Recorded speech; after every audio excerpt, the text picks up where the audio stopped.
My dear friend Marco, it's great to welcome you in Jerusalem. President Trump is the greatest friend that Israel has ever had in the White House. And the visit in Washington reflected that in every way, and your visit here reflects it in every way. Today, Secretary Rubio and I had a very productive discussion with our staffs on a number of issues. None of them are more important than Iran. Israel and America stand shoulder to shoulder in countering the threat of Iran. We agreed that the Ayatollahs must not have nuclear weapons. And we also agreed that Iran's aggression in the region has to be rolled back. The common theme in all of these challenges is Iran. It is the single greatest source of instability in the region.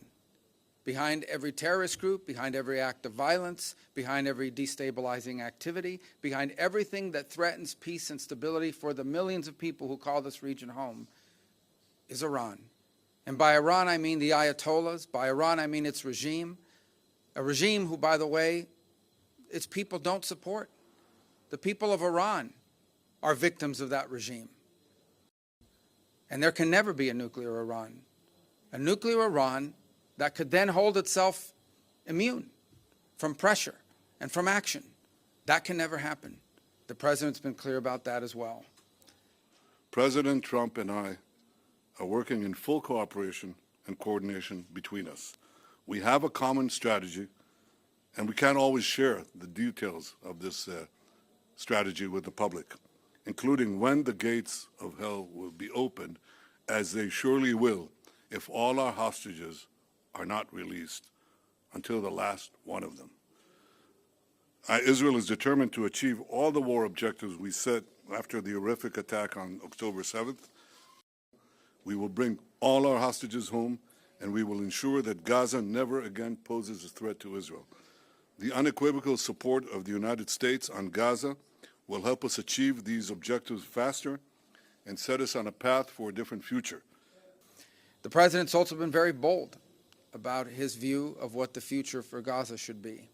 Not the same tired ideas of the past, but something that's bold and something that, frankly, took courage and vision in order to outline. And it may have shocked and surprised many, but what cannot continue is the same cycle where we repeat over and over again and wind up in the exact same place. Now, if any other force in Syria today believes that Israel will permit other hostile forces to use Syria as a base of operations against us, they are gravely mistaken. Israel will act to prevent any threat from emerging near our border in southwest Syria. A nation that's always sought peace, but will not allow itself to be intimidated or destroyed by its enemies. And on that front, you can always count on us, as long as I'm in this position and President Trump is in the White House. So thank you. Thank you.